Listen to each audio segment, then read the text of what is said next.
Blood in the Milk, a short horror story, written by Michael van der Voort, narrated by Robin Reads. At first I thought they were saying mother. That in the strange, delirious state in which I found them, these pale-skinned infants, saucer-eyed and short of breath, were calling with that most natural of instincts for their first and most trusted protector. Mother, they called time and again, staring blankly into the middle distance. Mother, mother, mother. It was only as time went on that I slowly began to realize that the word they had repeated was not mother at all. The children were saying monster. Sadly, in these streets, and for these children in particular, it is the latter rather than the former that is far more likely to be present. It was this same species of garbled vocal distortion, words mispronounced by youthful mouths, hissing their lisps through missing teeth, with tongues as yet untrained, that blunted the word beautiful into the rounder, more ambiguous bloofer, and so gave birth to the name Bloofer Lady, a term then picked up and applied in the reports we have read in the Westminster Gazette. In those pages, the so-called Bloofer Lady appears like a spectre, a half-seen shadow glimpsed upon the heath, tempting the little ones away with gifts to go with her and play. In reality, and here I speak from experience, that thing is far from a spectre, and the gift that she gives is a terrible one indeed. My work in this borough over the past 5 years, providing aid to and campaigning on behalf of the innocent and exploited in our capital, has brought me face to face with many hideous things. In my humble attempts to speak for the voiceless, I have often found the words strangled from my throat by the sheer enormity of the horror that they face, and, whilst none have chilled me quite so deeply as the beasts I have lately encountered, my experiences during that time have taught me to recognize the devil when I see him. I have, for example, seen a child of no more than 6 years old leading her younger siblings to suckle at the teats of a bloated sow kept behind fences of a backstreet hovel in order that they might find in its milk some form of nourishment. I have seen girls not yet thrice that age who would take small pouches of blood from the same animal with them to their evening's work, employing it in such a way that they might, by some sleight of a blood-stained hand, convince their hateful patron that he was the very first to purchase their affections. Whilst my organization, through careful reporting, diligent campaigning, and philanthropy, has helped and protected a great number of the poorest children, who would otherwise have been sacrificed to the ravenous jaws of this city, our charitable work can only do so much. So it was, then, when I first met such children and heard tales of this Bloofer Lady during my nightly rounds, that I instantly became suspicious. Though they spoke of a magnificent woman, blessed with a pale and radiant beauty, there was also something in the way that their faces contorted, in the way the orphans clawed their hands when imitating her, that spoke to me of a lurking malevolence, waiting, hungrily, just below the surface. Anya, of course, always so intuitive, felt it too. Not that beautiful women with wondrous offerings are rare in these parts. I have, in my time, seen many women dressed in a deception of fine and fancy clothes, who would tempt these children, alone in the world, with promises of treats and affection. I have watched in helpless horror as those children were led like the Pied Piper's innocent charges by fair-scented promises of love and food into lives of servitude and hardship, to be sold by smiling parasites. I have seen, in short, monsters dressed as mothers, who rather than feeding the children would instead feed off them. It was for this reason, as I say, that mention of the so-called Bloofer Lady instantly made me wary. It was only when Anya examined the condition of the victims, children drained of their natural vitality, stumbling in the cool dawn air, and mumbling senselessly about teeth and monsters, that I began to fear there was a less familiar foe loose upon the heath, a foe that it would take more than pamphlets and the threat of ruined reputations to stop, and which Anya, in her hushed and reverent tones, would refer to as the Strigoi. I first met Anya 3 years ago, when, like some strange inversion of the Pied Piper legend, I was myself led by a group of barefooted children back to her home. I had approached these infants, each less than 7 years old, in the half-lit murk of some Hampstead back street, in order to offer them bread and inquire after their living arrangements. They had accepted the food, but also asked if they might take some back, for our brothers and sisters, and for Mother Anya. When I asked who this Mother Anya figure was, I was told only that she was the Mama, and that she lived close by to where I had found the children wandering. Following them back through a twisting warren of cobbled alleyways, I eventually came to a walled courtyard with a small stone-built room, evidently once part of a stable, squatting and hidden in the rear. Here I found the famous Mother Anya, resting in a tableau that made her look every bit the embodiment of her moniker. When I first laid eyes upon her, Anya was seated on a small wooden stool, basking in the radiant glow of a metal brazier. She had a tiny babe clasped to either breast, and more than a dozen other children seated in a small circle by her feet. From the mountains of rugs and tattered blankets piled against the walls, alongside the various fruit crates hammered together to make rudimentary cots, it was clear that the children were staying here, and that Mother Anya had risen to the challenge of taking care of them. Over the course of the next few hours, during which time Anya and I became firm friends, I learned that she had first come to London as a child, migrating here from her mother's home country of Romania.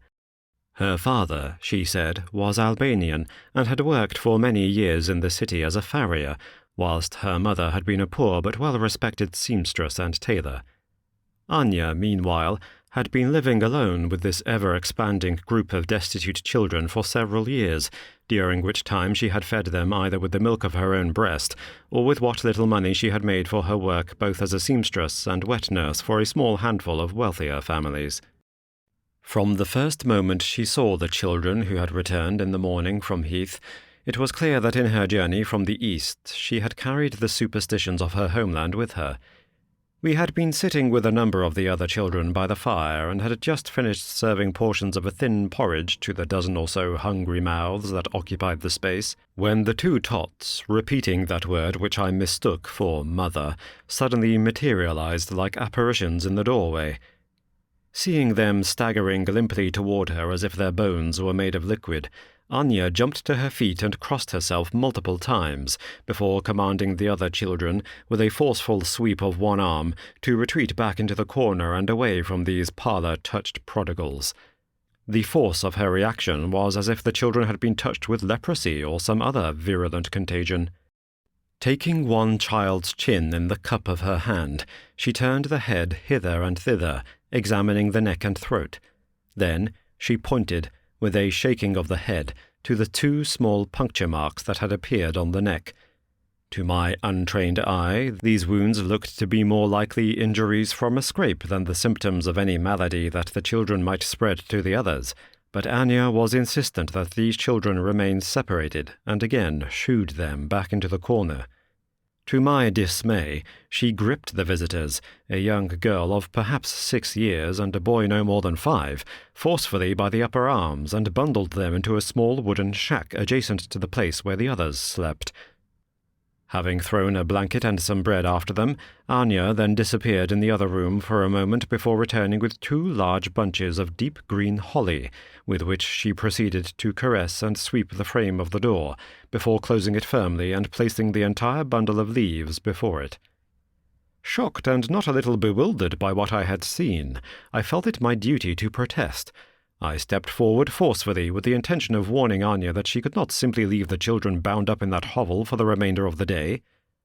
Before I could open my mouth to speak, however, Anya had already bustled past me and out from the walled courtyard, leaving the remaining children to huddle, cramped and terrified, in the corner as they obediently awaited further instructions. I followed her out into the damp of a cobblestone alley, and as soon as I came within hearing distance, was met with the most violent torrent of curses as Anya crossed herself, raised the tips of 3 fingers back toward the courtyard, and repeatedly spat upon the floor. Clearly, my friend was either enraged, terrified, or both. Beckoning for me to follow her further away from the children so as to be out of earshot, she began, with tears in her eyes, to explain her actions, weaving as she did what seemed to me at the time to be the most outlandish tapestry of folk beliefs and superstitions. "This," she said, gripping violently at the flesh of her neck so as to indicate the place where the children had been injured, "is strigoi, what your poets would call vampire." For a moment I said nothing. Anya was clearly distressed, and I did not wish to increase her anxiety by appearing to dismiss her words offhand as the fanciful nonsense they quite obviously were. But it seems that something in my face must have betrayed my thoughts, for, in spite of my silence, my friend could sense my skepticism almost immediately. I saw her recoil, shaking her head as her lip rose up in a curl of disgust, as if my disbelief were a personal betrayal and had upon arrival brought with it some noxious and repellent odour she did not wish to be around. Stepping again toward me, she brought her mouth close to my ear and spoke in an accented whisper that broiled and curdled with anger, so that, in effect, it more closely resembled a growl. "In your country, you think you are safe. You believe that you can pave over the shadows and chase away the dark things with the glow from your gaslights. You are wrong." As she spoke, she gesticulated wildly, pointing angrily with the flat of her hand to imagined props and locations as if they were positioned around her. "You convince yourselves that evil is something that happens far away, in remote wilds and to barbarous peoples, as if death would never dare to call upon a gentleman. You think of my words as stupid, my beliefs as quaint superstitions, yet in reality it is you." Here she jabbed accusingly toward my chest with one outstretched finger. "It is you and your countrymen who have created the biggest myth, a fantasy world in which to live, where you can convince yourselves that you are invulnerable, that your modernity and progress will save you from the teeth in the night. They will not." Again she gripped at her neck, her fingers folding around her throat and blackened fingernails digging into the flesh so firmly that the skin began to redden. "Evil, my friend, is like a weed. It may be cut back and shielded from view, but still it persists, lingering in the shadows, biding its time. Eventually, even in your greatest of cities, it will find a way, sneaking through the cracks to slowly re-emerge."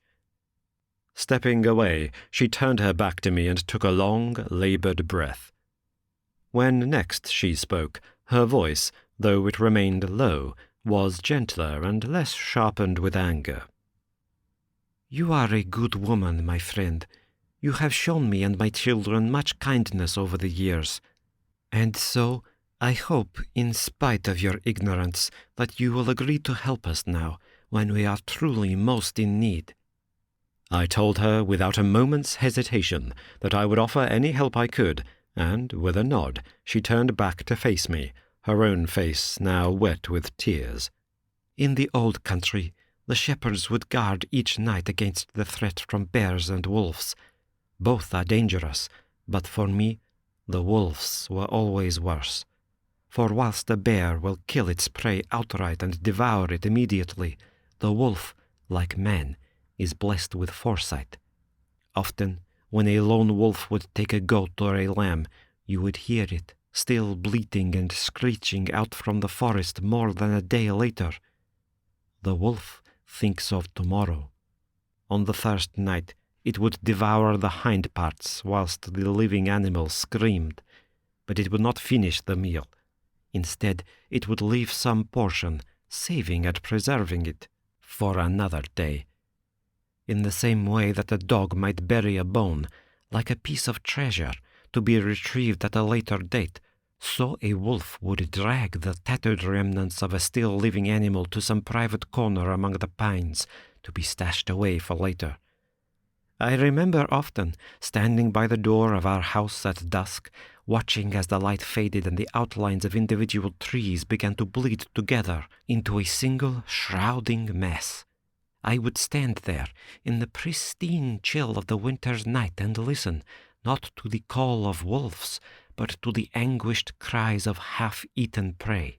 In this same way, I am told, the famed vampire bats of South America do not kill their prey outright, but rather return to the same blighted animal night after night to suck the lifeblood from them. The same is true of strigoi. Those children, those very children who this morning came to my door, those who stare with glass for eyes, with tear marks at their throats, they are the half-eaten prey that screams from the forest. They have been a meal and shall be again. That which feeds upon them is far from sated, and it will return for its food. With holly green I have sealed them inside. They cannot cross the threshold whilst the leaves remain, but come nightfall, we have a duty, not only to release them, but follow them to their tormentor, this woman, this creature, strigoi, vampire, this Bloofer Lady. Anya hesitated. Pressing her lips tightly together, she crossed herself and nodded determinedly before continuing. She must be stopped. She will be stopped, in Christ's name and for all our sakes. As I struggled to form a response, Anya stepped around me and back towards the children. "At dusk," she said firmly, "at dusk I will meet you here." With that, she walked back to the stone-built room as from the wooden shack beside it there came only the deliberate guarded silence of things that lie in wait. I can honestly say that when I made my way to meet Anya that evening, I had little idea of what I would find when I got there. The one thing I did not expect, however, was to find Anya in a state of absolute panic, bolting past me out into the alleyway whilst bawling at me to run with her. In the intervening hours since I had left her, I had come no closer to accepting the truth of her strange tales, but I was at least willing to humour her if that helped her to find peace of mind, and for the children to get the attention they deserved. Now, as she screeched like some enraged harpy, tugging furiously at my arms and urging me away from where the children were gathered, I again felt it my duty to protest. "We cannot just leave them here," I insisted, remaining rooted to the spot despite her insistence that we sprint in the opposite direction. Anya paused and, rather than looking at me, slowly surveyed her surroundings. She took in the stone walls, the rain-soaked cobbles, and the ashy slate-grey of the quickly darkening sky. Then, as if satisfied, she nodded. "They are safe," she said finally. "The dangers here they know. We fight the ones they don't." With that, she again began to move hurriedly up the passage and away from me. What could I do but follow? By the time we reached the heath, the sun, which despite it being mid-September had remained veiled behind the clouds for much of the day, had departed altogether, and what little light it had stingily afforded was finally extinguished. At the foot of an area known locally as Shooter's Hill, Anya tugged at my arm and pulled me almost bodily to huddle behind a thicket. There she informed me that the two children injured the previous evening had been released prematurely from their makeshift holding cell by a well-meaning older boy who had swept the holly aside. Now, she said we were in pursuit of the children and the thing toward which they were running. Shaking my head, I had in mind to try once again.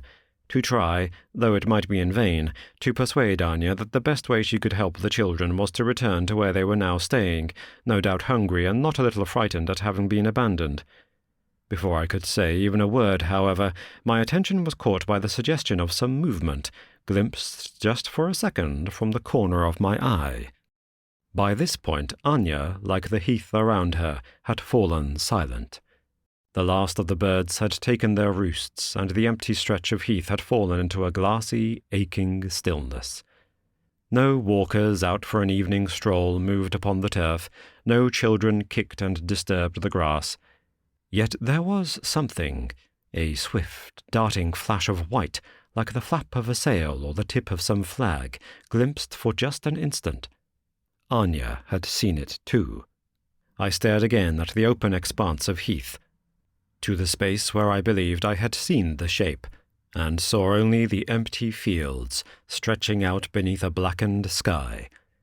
Cautiously, I began to rise from my squatted position behind the thicket with the intention of gaining a better look, but Anya, with a yanking wrench, pulled me down and pointed fixedly into the distance.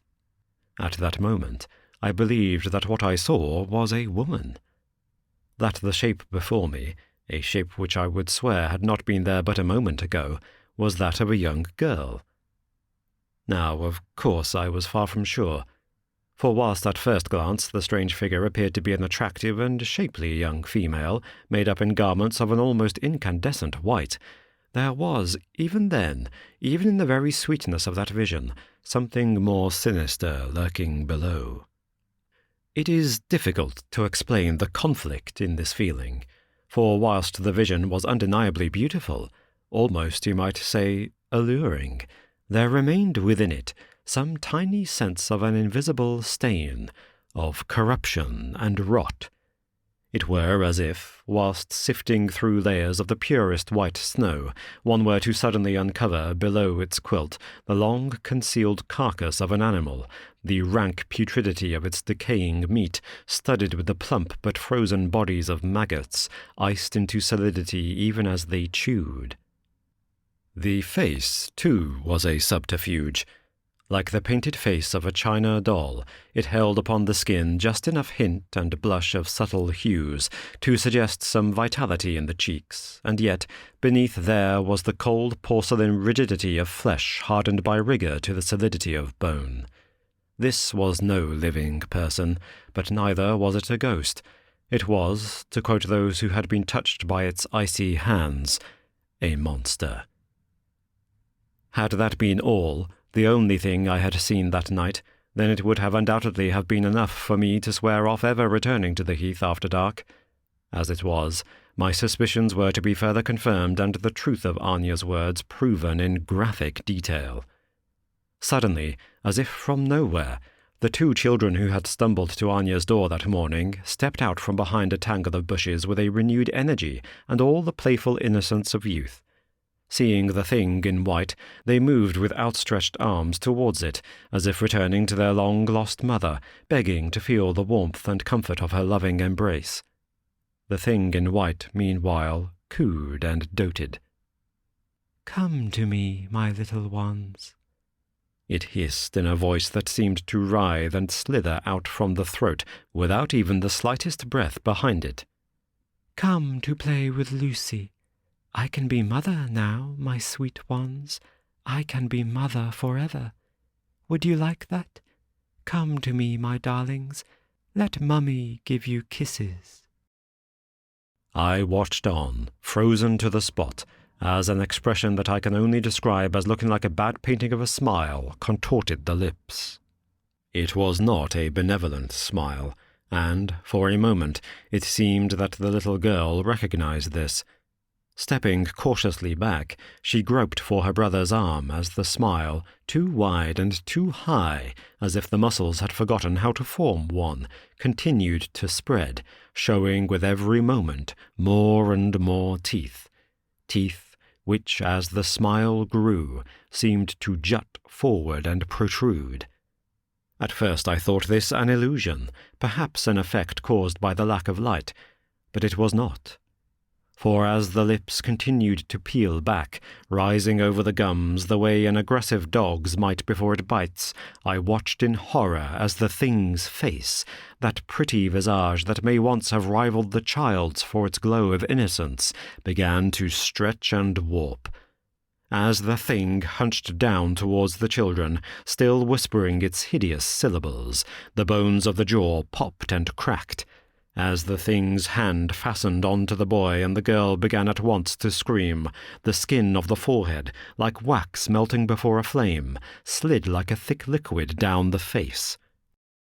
"Let me give you kisses," it said again as the nose and upper jaw pushed and sprouted forward to form something more akin to a muzzle or snout, the jaws opening wide to allow this hideous maw, now filled with teeth like daggers, to descend upon the boy, as the girl, now also clamped within the thing's terrible grip, was held in place, for later.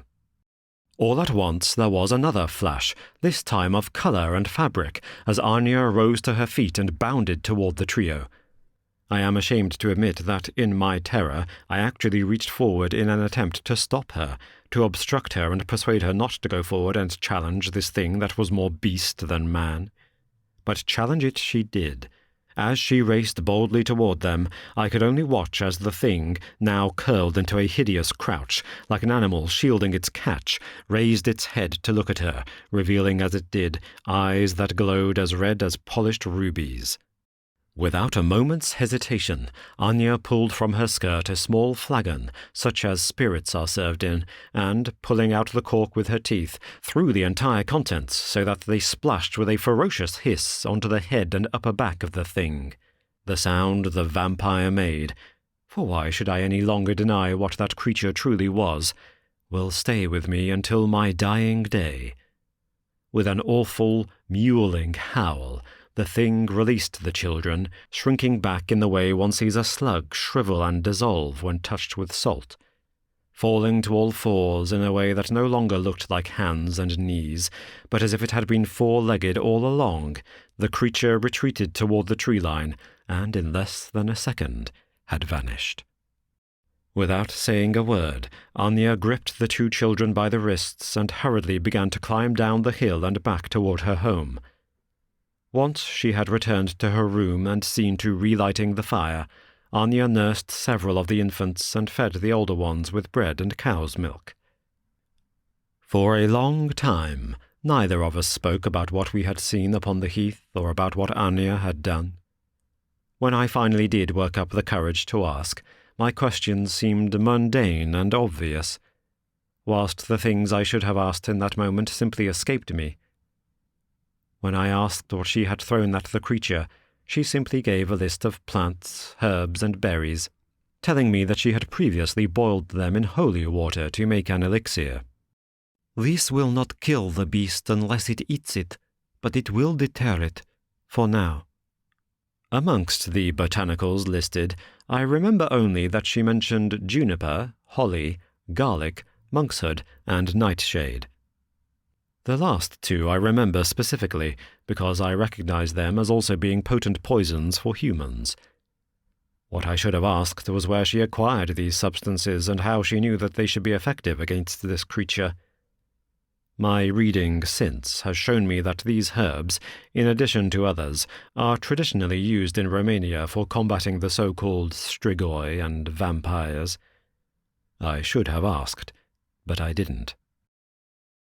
Having watched Anya once again lock the siblings into the wooden pen, fixing the border with not only holly branches, but shoring it up with pieces of rowan and a scattering of mustard seed, I should have asked how she could be sure that these remedies would work if the creature came back. I should have asked, but, once again, I didn't. Instead, I went home and attempted for several sleepless nights to force the image of that thing on the heath out of my head, with very little success.